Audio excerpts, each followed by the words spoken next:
అంటే ఆ పార్టీ స్థాపించిందే మమతా బెనర్జీ.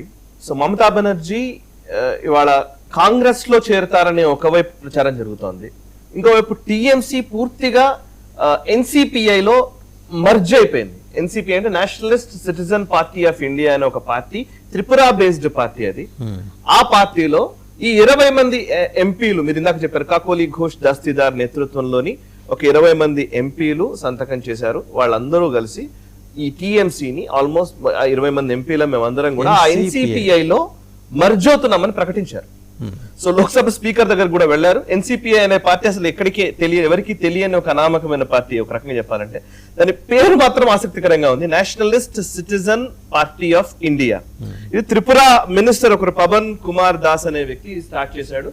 పెద్దగా దానికి పొలిటికల్ గా దానికి ఏం పెద్దగా ప్రాధాన్యత లేదు కానీ, బట్ ఆ పార్టీ త్రిపురలో ఉండి, నార్త్ ఈస్ట్ లో ఉండి నేషనలిస్ట్ భావజాలాన్ని కలిగి ఉన్నటువంటి పార్టీగా దాన్ని ఆయన రూపొందించారు. ఇప్పుడు ఆయన ప్రస్తుతం కేబినెట్ లో ఉన్నారా త్రిపుర? లేరు, అదేం లేదు. ఆయన 2020లో ఫామ్ చేశారు, తర్వాత అన్రికగ్నైజ్డ్ ఉండేది, తర్వాత రికగ్నైజ్ అయింది, పార్టీని గుర్తించింది ఎన్నికల సంఘం. సో ఆ పర్టికులర్ పార్టీకి అసలు ఎంపీలు లేరు, ఎమ్మెల్యేలు లేరు, ఎవరు లేరు. వాళ్ళకు ఉన్నది చాలా తక్కువ ఓట్లు కూడా నిజానికి మాట్లాడితే. బట్ ఆ పార్టీలో వీళ్ళు మర్జ్ చేసేసారు. అంటే పాయింట్ ఏంటంటే ఇక్కడ బీజేపీలో చేరట్లేదు, ఇంకొక పర్టికులర్ వేరే పార్టీలో చేరుతున్నారు. ఒక చిన్న పార్టీలో చేరి ఆ పార్టీలో మర్జ్ చేసేసి ఆ పార్టీ పూర్తిగా మాదే అని చెప్పే ప్రయత్నం, జాతీయ భావజాలం ఉన్న పార్టీలో, జాతీయ భావజాలం ఉన్న పార్టీ. సో ఇప్పుడు వీళ్ళందరినీ ఇప్పుడు గొడవ ఏంటంటే ఇక్కడ 29 మంది ఎంపీలు ఉన్నారు, 28 మంది అనుకున్నారు, 29 మంది ఎంపీలు. 29లో 20 మంది వాళ్ళ టీఎంసీని వీడినట్టు, మమతా బెనర్జీని వీడినట్టు. మమతా బెనర్జీకి ఉన్న పరిస్థితి ఏంటి? ఇప్పుడు మమతా బెనర్జీ చాలా ఒక రకంగా చెప్పాలంటే ఆమె డౌన్ ఫాల్ ఏ స్థాయిలో ఉందో చెప్తాను జస్ట్ సింపుల్ గా. చాలా దారుణంగా. అంటే మమతా బెనర్జీ ఒక మూడు టర్మ్స్ కంటిన్యూస్ గా ఆమె ముఖ్యమంత్రిగా ఉన్నటువంటి వ్యక్తి.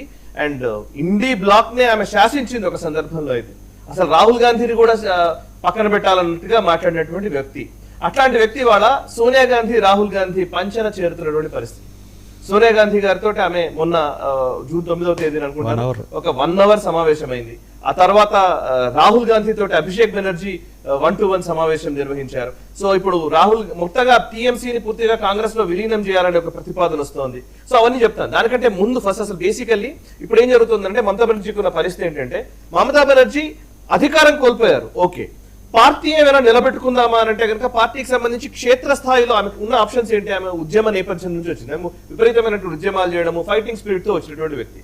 సో పర్లేదులే, మనం ఇప్పుడు రాజకీయంగా మనకు అధికారం లేకపోయినా ఉద్యమ స్ఫూర్తితోటి పార్టీని నడుపుదాము అనుకుంటే కింద అసలు ఎట్లా ఉందంటే క్షేత్రస్థాయిలో మామూలు కార్యకర్తలు కూడా రావట్లేదు. టీఎంసీ అంటే భయపడిపోతున్నారు, టీఎంసీకి మాకు సంబంధం లేదని చెప్తున్నారు. సో వాళ్ళు బయటకు వచ్చి మాట్లాడాలంటే కూడా మమతా బెనర్జీని అందరూ డిసోన్ చేసుకుంటున్నారు, అభిషేక్ బెనర్జీని డైరెక్ట్ గా విమర్శిస్తున్నారు. కౌన్సిలర్లు చిన్న చితక ఒక మన స్థానిక సంస్థల్లో పనిచేసేటువంటి వాళ్ళందరూ రాజీనామాలు చేశారు, మూకుమ్మడి రాజీనామాలు జరుగుతున్నాయి. వందలాది మంది కౌన్సిలర్లు లేకపోతే